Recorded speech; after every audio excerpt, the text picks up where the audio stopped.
You've got $100. Maybe it's sitting in your bank account doing absolutely nothing. Maybe you're scared to invest it because you think you'll lose it all, or maybe you just have no idea where to even begin. Well, today I'm going to show you exactly how to turn that $100 into your first real investment. Step by step.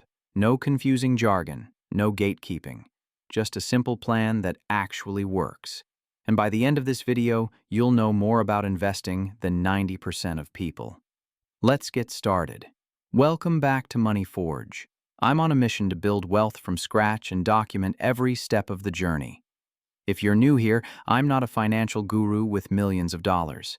I'm just someone who decided to stop making excuses and actually start investing. And if I can do it, you absolutely can too. Today we're tackling the biggest question I get. How do I start investing when I only have a little bit of money? The answer is simpler than you think, so hit that subscribe button, because we're about to break down everything you need to know. Here's the truth that nobody tells you. You don't need thousands of dollars to start investing. You don't need a finance degree. You don't even need to understand what a stock split is or how dividends compound. All you need is $100 and about 20 minutes to set everything up. That's it. The reason most people never start investing isn't because they don't have money. It's because they're overwhelmed by information and scared of losing what little they have. But here's what changed everything for me. I realized that not investing is actually riskier than investing. Why?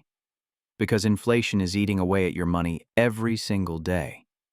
That $100 in your savings account, in 10 years it might only be worth $80 in purchasing power, but if you invest it, it could be worth $200, $300, or more. Before we dive into where to invest your $100, let's talk about something most YouTubers skip. The mindset. If you're watching this video, you're probably scared, and that's okay, I was too. But let me tell you what helped me get over that fear. First, understand that $100 is your tuition fee for learning how investing works. You're not just buying stocks, you're buying experience. Even if the market goes down and your $100 drops to $80 for a few months, you're learning something invaluable. How to handle market swings without panicking. Second, stop comparing yourself to people who started with $10,000 or inherited money. Your journey is your journey. Starting with $100 is actually an advantage because you have less to lose and more to learn.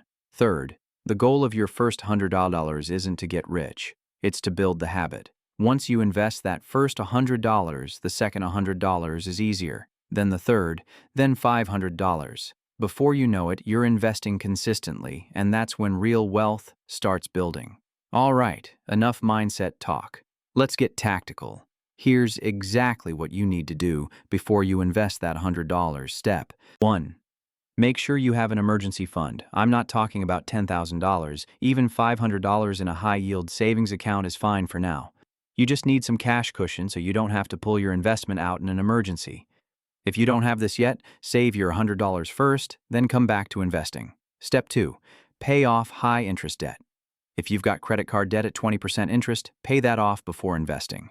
There's no investment that's going to consistently beat 20%, so knock that out first. Step 3. Decide your goal.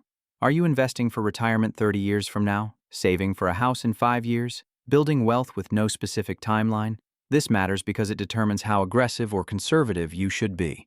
For this video, I'm assuming you're investing for long-term growth, at least 5 to 10 years down the road.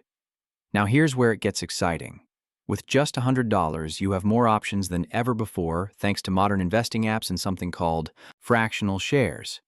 Let me break down your best options.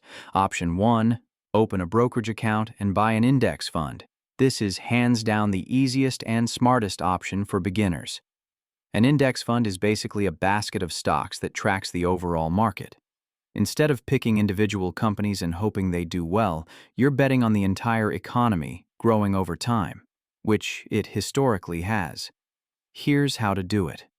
Go to a platform like Fidelity, Charles Schwab, or Vanguard. Open a brokerage account. It's free and takes about 10 minutes. Transfer your $100. Buy shares of an S&P 500 index fund. Some popular ones are VOO, SPY, or IVV. These funds track the 500 largest companies in America. The beauty of this? You're instantly diversified across Apple, Microsoft, Amazon, and hundreds of other companies with just $100. And the fees are insanely low, often less than 0.1% per year. Option 2, use a robo-advisor like Betterment or Wealthfront. If you want something even easier, robo-advisors are perfect. You answer a few questions about your goals and risk tolerance, deposit your $100, and the app automatically builds and manages a diversified portfolio for you. It rebalances, reinvests dividends, and does everything on autopilot. The downside? You'll pay a small fee, usually around 0.25% per year, but for total beginners, that's worth it for the peace of mind. Option 3. Buy fractional shares of individual stocks. If you're interested in owning pieces of specific companies, platforms like Robinhood, M1 Finance, and Fidelity let you buy fractional shares. This means you can invest $10 in Tesla, $20 in Apple, $30 in Google, and so on. But here's my honest advice. Don't do this as a complete beginner. Picking individual stocks is much riskier and requires research. Start with index funds first. Once you've built the habit and learned more, then experiment with individual stocks. Option 4. Start a Roth IRA. If you're investing for retirement, a Roth IRA is a no-brainer. You contribute after-tax money and then it grows completely tax-free. When you retire, you can withdraw it all without paying a dime in taxes. As of 2026, you can contribute up to $7,500 per year to a Roth IRA. You can open one through Fidelity, Vanguard, or Charles Schwab and invest in index funds inside it. The only catch? You can't touch the money until you're 59 and a half without penalties. But if you're young, that's actually a good thing. It forces you to leave it alone and let it compound. Let me walk you through exactly what I'd do if I were starting today with just $100. Step 1. I'd open a Roth IRA with Fidelity. Why Fidelity? No account minimums, easy to use, great customer service, and they offer zero-fee index funds. Step 2, I'd transfer my $100 into the account. Step 3, I'd buy shares of FZROX, Fidelity's total market index fund. It has zero fees and gives me exposure to the entire U.S. stock market. Step 4, I'd set up automatic contributions of $50 per month. Even if that's all I could afford, that's $600 a year plus my initial $100. Step 5, I'd ignore it. Seriously, I'd check it maybe once a quarter, but I wouldn't obsess over daily price changes. I'd let time and compound interest do the work. Let's talk numbers for a second because this is where it gets exciting. If you invest $100 today and the market grows at the historical average of about 10% per year, here's what happens. After 1 year, $110. Not life-changing, but you're up 10%. After 5 years, 161. After 10 years, 259. After 20 years, 673. After 30 years, 1,745.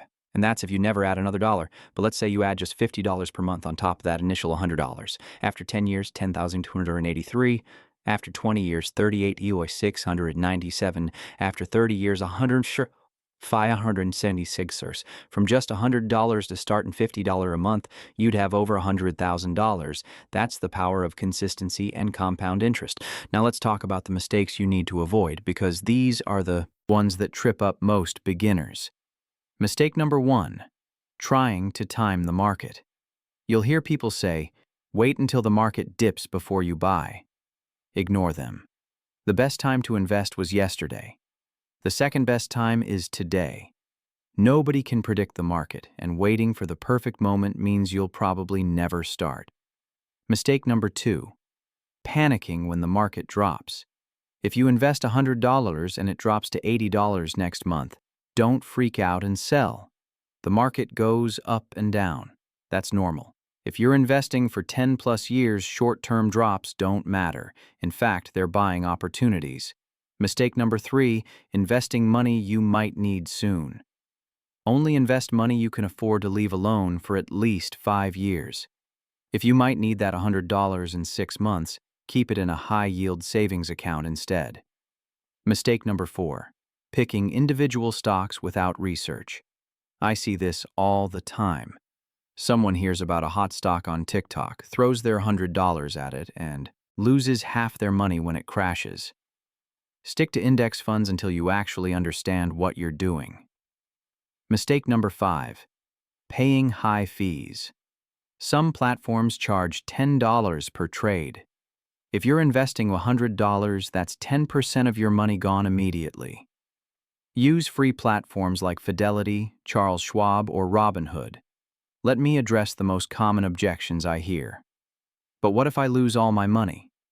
If you invest in a broad index fund like the S&P 500, the only way you lose everything is if the entire U.S. economy collapses. And if that happens, we all have bigger problems. Historically, the market always recovers and grows over time. I need that $100 for emergencies. Then don't invest it yet. Build a small emergency fund first, even if it's just $300 to $500. Investing should never put you in a financial bind. Isn't $100 too small to matter? Absolutely not. $100 invested today is worth way more than $500 invested 10 years from now. Time in the market beats timing the market. Start small, build the habit, and add more as you can. What if I pick the wrong investment? That's why I'm telling you to start with an S&P 500 index fund. It's the closest thing to a set it and forget it investment. You're not picking winners and losers. You're betting on the overall economy. I don't understand all this stuff. You don't need to. That's the beauty of index funds. You don't need to be an expert. You just need to start and stay consistent. Here's what I want you to do this week. Not next month. This week. Step 1. Choose a platform. I recommend Fidelity for beginners, but Vanguard and Charles Schwab are also great. Step 2. Open an account. It takes less than 15 minutes. Have your ID and bank info ready. Step 3. Transfer $100 or whatever amount you're comfortable with. $50, $75, doesn't matter. Just start. Step 4. Buy an index fund. Search for VOO, SPY, or FZROX and buy shares. Step 5. Set up automatic contributions. Even $25 a month makes a difference. Step 6. Leave it alone. Don't check it every day. Let it grow. Here's the truth. Most people never start investing because they're waiting for the perfect moment, the perfect amount of money, or the perfect strategy. But perfect doesn't exist. The best investors aren't the smartest. They're the ones who started early and stayed consistent. Your $100 isn't going to make you rich overnight, but it's going to teach you how investing works. It's going to build your confidence, and most importantly, it's going to get you in the game. Because once you're in the game, you can level up. You can add more money. You can learn more strategies. You can start building real wealth. But none of that happens if you never take the first step. If this video helped you, smash that like button and subscribe to Money Forge. I'm posting every week with real strategies, real results, and zero BS. Drop a comment and tell me, are you going to invest your first $100 this week? What's holding you back? I read every comment, and I'll reply to as many as I can. Remember, the goal isn't to be perfect. The goal is to start. Let's build wealth together. I'll see you in the next video.